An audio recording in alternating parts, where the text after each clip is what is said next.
What if I told you the very technology designed to replace office workers is currently saving the commercial real estate market by hiring thousands of office workers? I mean, it is the ultimate paradox, right? We are basically watching this massive multi-billion-dollar glitch in the system play out in real time, and it is reshaping major cities as we speak. Yeah, it's wild. Welcome to today's deep dive. We are looking at a really fascinating stack of reporting from The Economist that came out in early May 2026, along with some very specific market data from UBS and property consultancies like Savills. Exactly. And there's a lot to unpack here. Right. So our mission today is to make sense of this crazy roller coaster ride happening right now in China's commercial real estate market. We were talking about a market that was, on the brink of total collapse, only to be unexpectedly pulled back from the edge by the artificial intelligence boom. Yeah, and to really understand the sheer scale of this AI rescue operation, we kind of have to look at what the baseline was first. Which was pretty grim. Very grim. We have to look at the wreckage of the 2021 property crash. Now, the headlines back then, they were almost exclusively focused on the residential disaster. Roughly 90 million flats just sitting empty across the nation. 90 million. That's just hard to even visualize. It is. But the commercial side of the crash was arguably just as dramatic. Absolutely. Because the commercial real estate sector had just come off this decade-long building binge. Cities were just throwing up these massive, shiny, premium office skyscrapers, basically banking on endless economic expansion. Right. They thought the growth would never stop. Exactly. And when the bubble burst, the music stopped overnight. You had these sprawling developments that essentially became these ghost business parks. Yeah, and Wuhan is a perfect example of this. The data from our sources shows that Wuhan ended up with idle grade A office space equivalent to about 200 football pitches. Wait, 200 football pitches? Yeah, 200. Just massive expanses of premium high-tech infrastructure sitting entirely vacant. 200 football pitches of empty desks and dark lobbies.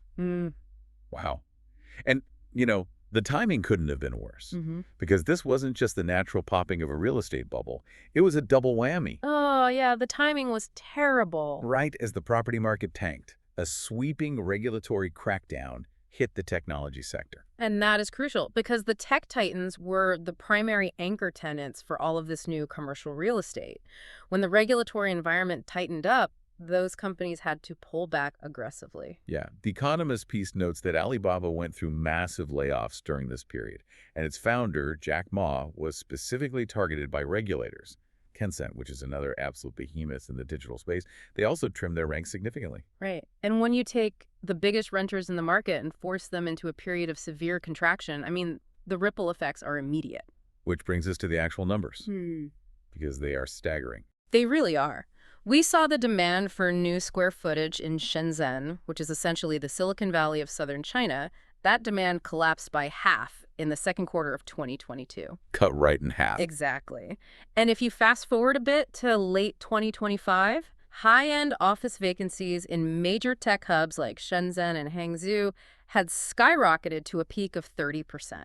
Okay, let's just pause on that for a second.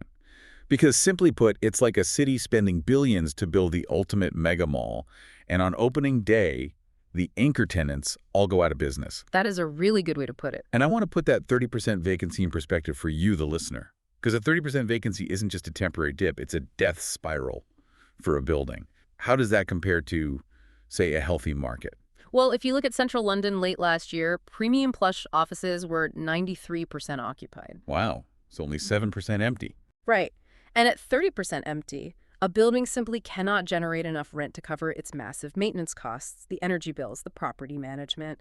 The economics of a skyscraper rely on density. When a third of the floors are dark, the math just breaks down. The owners start hemorrhaging money, they put off repairs, and the building just loses its premium status entirely. Exactly.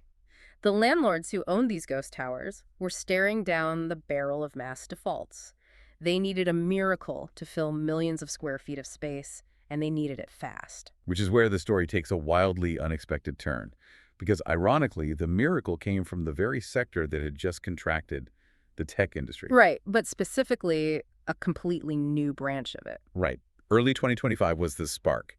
That was when DeepSeek, which is a Chinese AI company, basically shocked the global market by releasing a model that could genuinely rival America's best artificial intelligence. It was a massive psychological shift for the market. I mean, there was actually a running joke in the industry at the time. People were literally laughing that DeepSeek might single-handedly save Hangzhou's real estate market. But the reality is, DeepSeek alone couldn't possibly lease millions of square feet, right? Yeah. Even a massively successful AI startup operates pretty lean. To actually move the needle on a 30% citywide vacancy rate, you need heavy hitters. You need the established giants to pivot. And that is exactly what Alibaba did. Oh, right. They completely reinvented themselves as an AI powerhouse. And when a company like Alibaba pivots, it physically moves mountains in the real estate market. Because they're the headcount, right? Exactly. We are talking about a company that brings a 128,000 employee payroll to the table.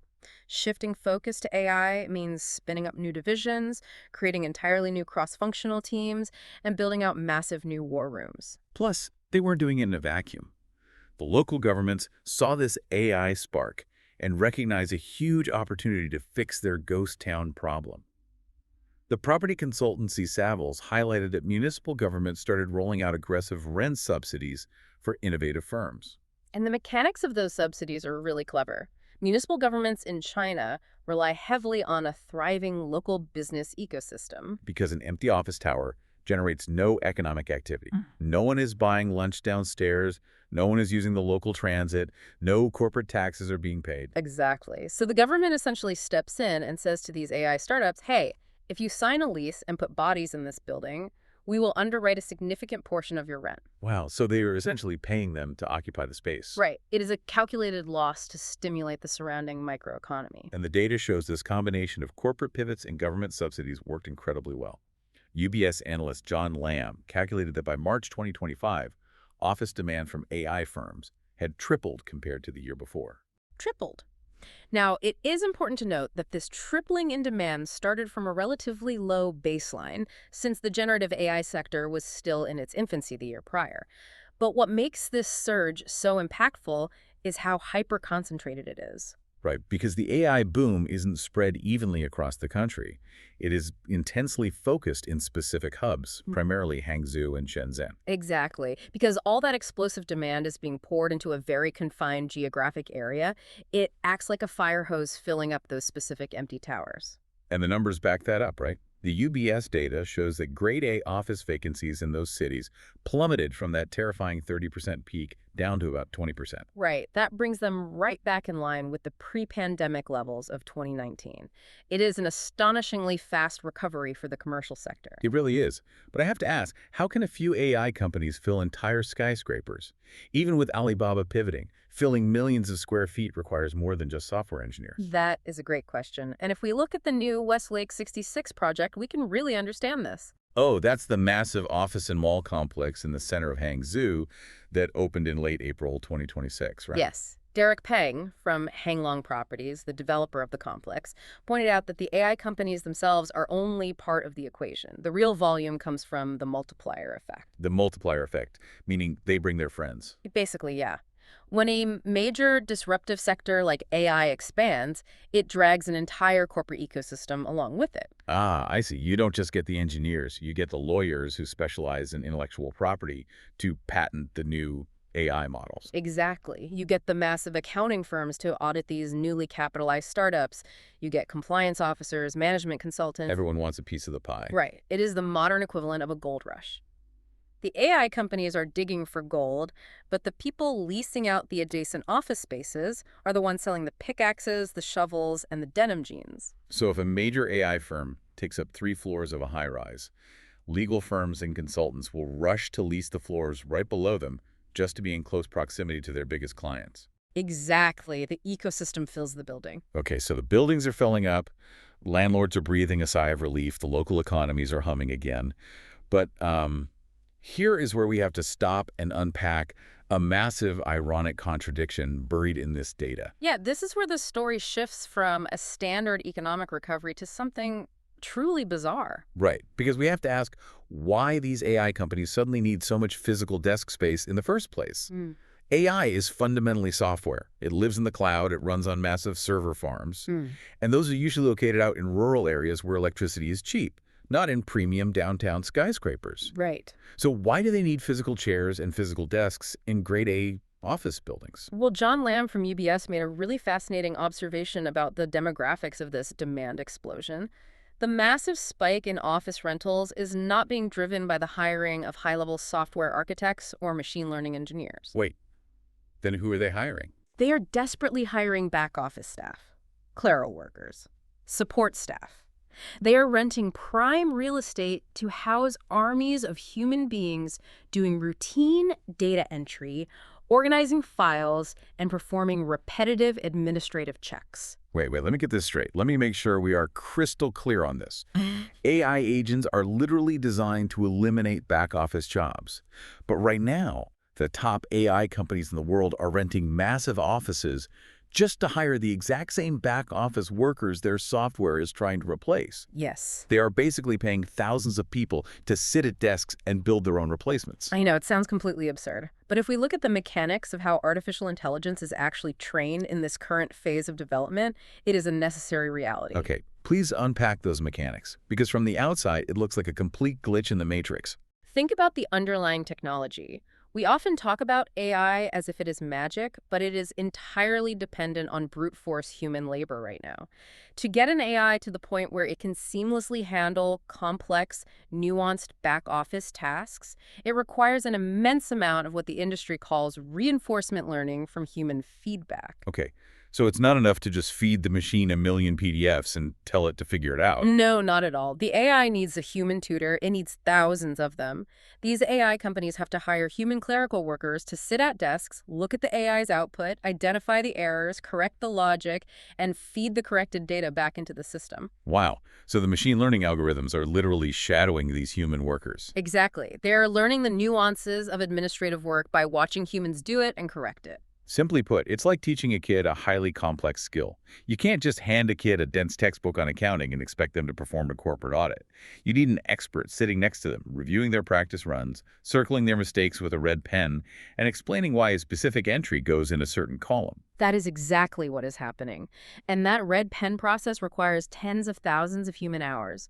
The AI companies need massive, secure office spaces where these human workers can access proprietary training data safely. Oh, right, because of data security. Yeah, they need to collaborate with the engineering teams to tweak the models and continuously audit the software's performance on site. So this entire commercial real estate boom, the rescue of these towering glass skyscrapers in Shenzhen and Hangzhou, is entirely built on this awkward, temporary middle phase of tech adoption. It's a boom driven by the temporary need for human tutors. It perfectly illustrates how messy economic transitions really are. The shift to an automated economy isn't a clean overnight flip of a switch.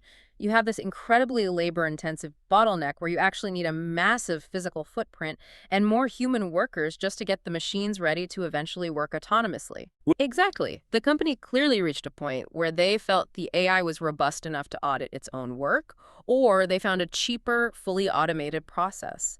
They attempted to eliminate the human oversight role. And the court said no. The court stepped in and ruled against the company, legally preserving the human inspector's job. That is a massive precedent. A court actively putting a legal speed bump in front of the automation pipeline. They essentially declare that you cannot just strip the human out of the loop the moment the software crosses a certain proficiency threshold. And the implications for the commercial real estate market are profound. I bet. Think about it. If courts begin mandating that companies must retain human oversight and legally prohibit the wholesale replacement of support staff with AI agents, those companies are forced to maintain their physical footprints.